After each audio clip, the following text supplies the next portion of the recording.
आज का दिन 14 अप्रैल 2024 बड़ा ही ऐतिहासिक महत्वपूर्ण दिवस है। आज के ही दिन भारत के महू डिस्ट्रिक्ट में भारत रत्न से पुरस्कृत दलित पीड़ित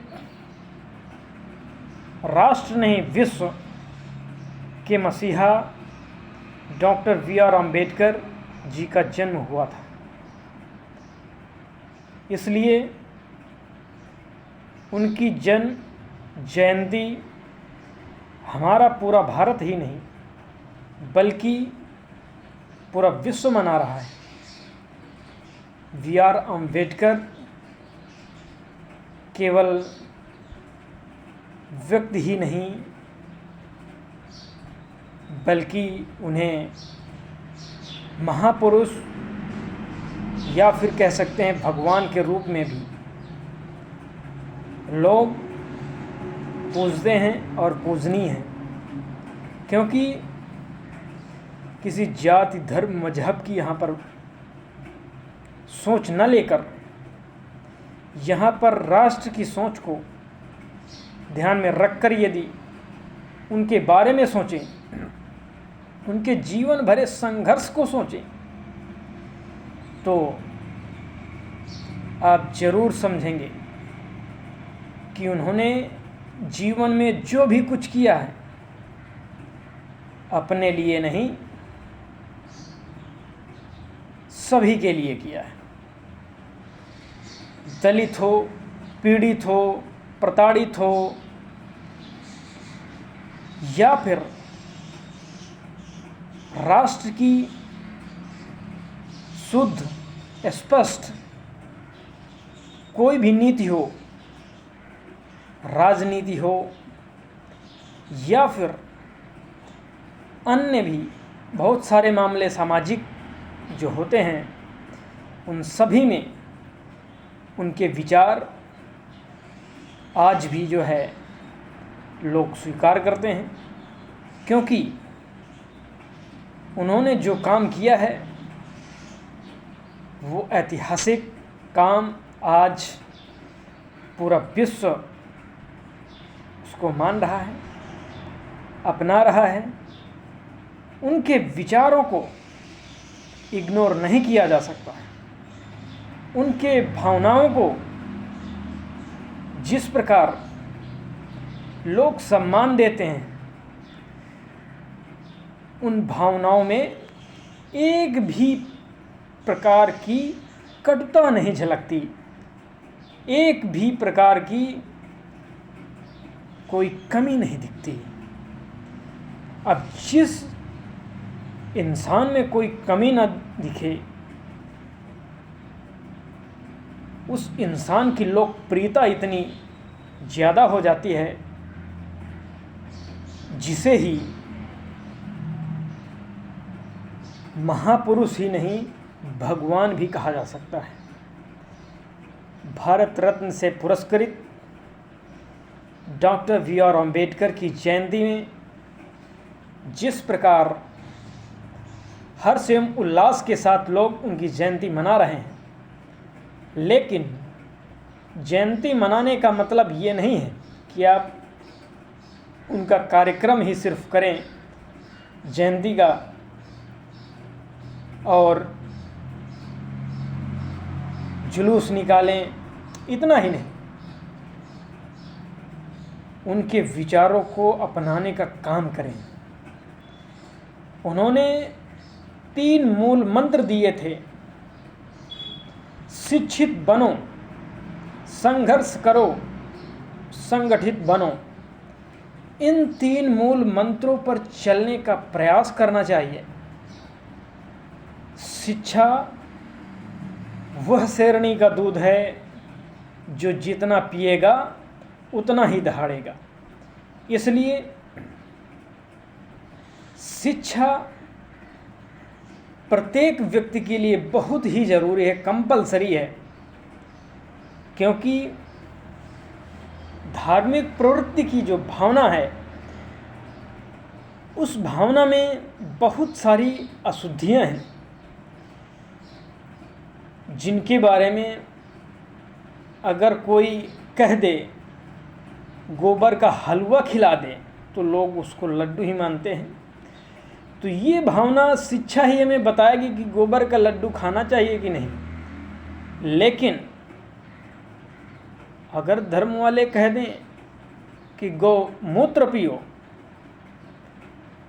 मूत्र पीने से कैंसर सही हो जाएगा, तो डॉक्टर क्यों नहीं बोल देते हैं कि मूत्र पियो। तो ये अच्छाई और सच्चाई और बुराई, यानी अच्छा और बुरा के बीच में जो अंतर है, इसको कौन समझाएगा, कौन बताएगा? वो शिक्षा है। इसीलिए कहते हैं शिक्षा वह शेरनी का दूध है जो जितना पिएगा उतना ही दहाड़ेगा। इसलिए डॉक्टर बी.आर. अम्बेडकर ने कहा है कि शिक्षित बनो और संघर्ष करो। संघर्ष किससे करना है? जो आपके लाइफ में, जो आपके जीवन में इन दिस प्रेजेंट टाइम जो भी प्रॉब्लम चल रही हैं, उनसे निजात पाने के लिए आप संघर्ष करो। भागो मत, डरो मत। अगर डरोगे तो फिर आप संघर्ष नहीं कर सकते हैं। और संगठित बनाइए, संगठित होइए, क्योंकि संगठन, ऑर्गेनाइजेशन में एकता में शक्ति होती है और वही शक्ति आपके काम आने वाली है। आप यदि अगर अलग अलग रहेंगे, व्यक्ति एक सामाजिक प्राणी होता है, मनुष्य एक सामाजिक प्राणी है। समाज के बिना मनुष्य का जीवन सक्सेस सफल नहीं हो सकता। इस वजह समाज में रहना है, समाज में जीवन व्यतीत करना है। समाज की कुछ नियम हैं, आचार विचार हैं, उसको समझना है। जो अच्छे नियम हों उनको अपनाना ज़रूर है, और जो खराब नियम हैं उनको इग्नोर भी करना है, क्योंकि हमारे समाज ने अच्छे और बुरे दोनों नियम बनाए हैं। तो ये कौन शिक्षा देगा?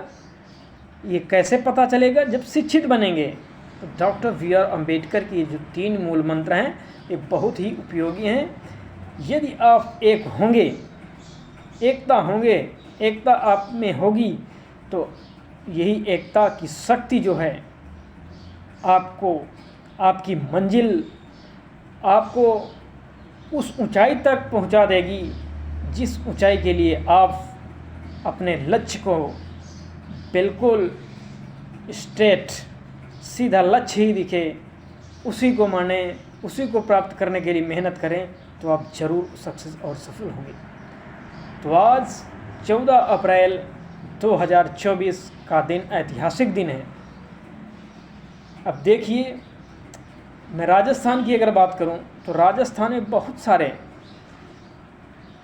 लोग जो हुए हैं पहले, वो लास्ट में उनको लोग गुरु, संत या महात्मा या फिर भगवान कहने लगे।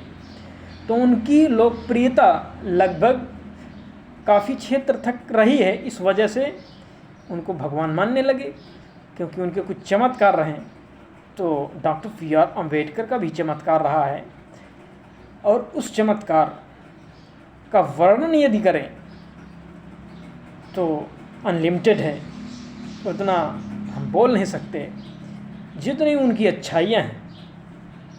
क्योंकि उन्होंने सिर्फ दलितों के लिए काम नहीं किया है, पीड़ितों के लिए ही काम नहीं किया है, पूरे राष्ट्र के लिए किया है। राष्ट्र की नीति, पूरा संविधान का निर्माण किया है। अगर संविधान नहीं होता तो राजा का बेटा राजा ही बनता, ठीक? तो संविधान के बल पर ही हमारे देश में सरकारें गठित होती हैं, प्रधानमंत्री बनते हैं, मुख्यमंत्री बनते हैं। सभी निर्वाचन चुनाव आयोग के अकॉर्डिंग सब ये बड़े बड़े ऊंचे ऊंचे पद तक पहुंचते हैं और देश की सरकार चलाने का काम करते हैं। ये सब किसकी देन है? ये व्यवस्था डॉक्टर बी.आर. अम्बेडकर को इनका श्रेय जाता है, उन्हीं के द्वारा स्थापित की गई है। तो इस वजह से महत्वपूर्ण हो जाता है कि B R. Ambedkar is the most important man of the India, no all world, यानी पूरे दुनिया में इनका वर्चस्व है, इनका जो भाव, इनके जो विचार, इनके जो कार्य, वो आज भी वो हमारे बीच में आज नहीं हैं, लेकिन उनके भाव विचार आज भी समाज के हर सदस्य में हैं। लेकिन कुछ लोग हो सकता हो जानकारियों से परे हों, इस वजह से वो ना समझते हों उनके बारे में। लेकिन मैं कहना चाहता हूँ, जैसे कि राजस्थान में छोटे मोटे क्षेत्र में जब लोकप्रियता किसी की बढ़ जाती थी, जैसे जम्भेश्वर भगवान, गुरु जम्भेश्वर, जिनको, ये भी एक संत थे, आज के करीब 500 साल पहले की बात है। ये भी इनकी लोकप्रियता थी और इन्हें आज भी लोग पूजते हैं, क्योंकि उनके नियम थे। उनका नियम भी एक मुझे बहुत अच्छा लगा, जैसे बहस ना करना। बहस अगर करेंगे तो फालतू आपका माइंड और टाइम दोनों ही वेस्ट होगा, और माइंड यानी मानसिक स्थिति और टाइम, आपका समय बहुत कीमती होता है, इसको वेस्ट ना करें, बेस्ट बनाएं। बेस्ट का मतलब अच्छा, उसको अच्छी तरह से उपयोग करें, लेकिन वेस्ट न करें।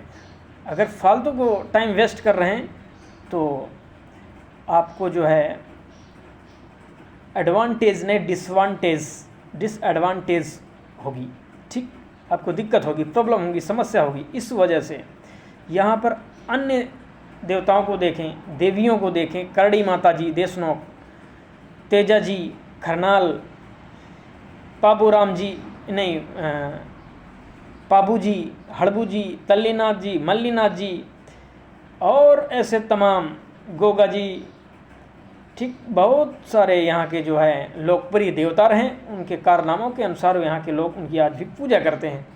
तो ठीक उसी प्रकार बी आर अम्बेडकर के भाव विचार आज भी हैं। अब मैं तो विष्णु ही हूँ नहीं, लेकिन फिर भी मैं जाम्बे जी के नियमों के प्रति मैं रिस्पेक्ट रखता हूँ और करता हूँ। इस वजह से ये जाति धर्म का ये जो फुलिंडा है, इसको लेकर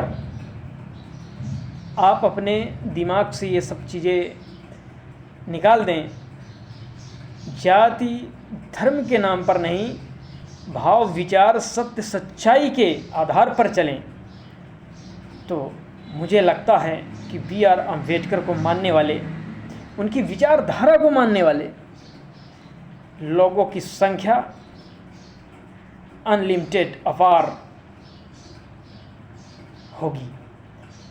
इस वजह से बी आर अम्बेडकर के भाव और विचारों का सम्मान करते हुए आज हम उनकी जयंती को सेलिब्रेट कर रहे हैं, और मैं यही कहना चाहता हूँ कि उनके भाव और विचारों को अपनाने का काम करें, क्योंकि संघर्ष ही, कोई भी व्यक्ति हो, उसके मंजिल तक, उसको ऊंचाइयों तक पहुंचने में जो टाइम लगा और उसके बीच की बैक हिस्ट्री यदि आप देखेंगे तो आपको ज़रूर मालूम चलेगा कि वो संघर्ष ही रहा होगा।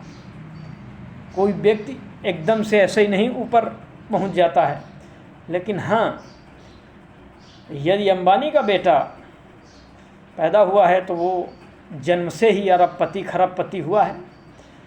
लेकिन बी आर अम्बेडकर एक ऐसे थे जिन्होंने एक गरीब को भी अरबपति खरबपति बनाने का सपना दिखाया और उसको सच करने का काम भी किया। उनके माध्यम से, उनके सिविक संविधान के माध्यम से आप बड़ी से बड़ी ऊंचाई तक जा सकते हैं, चंद्रमा तक ही नहीं मंगल तक जा सकते हैं। यानी एक अद्भुत मंजिल तक पहुंचने का जो अविश्वसनीय है उसको विश्वसनीय में कन्वर्ट करने का काम भी उनकी सोच और विचारों के अकॉर्डिंग आप कर सकते हैं और हो सकते हैं। और इन्हीं शब्दों के साथ मैं उनको एक बार पुनः दिल से धन्यवाद देना चाहता हूँ और नमन करना चाहता हूँ कि उन्होंने हमारे ही लिए नहीं, पूरे भारत देश के ही लिए नहीं, पूरे विश्व के लिए एक बहुत बड़ा काम किया है। उन्होंने जो विचार दिए हैं उन विचारों का सम्मान करते हुए बस मैं अपनी बात को यहीं पर विराम करता हूँ। Thank you so much. धन्यवाद।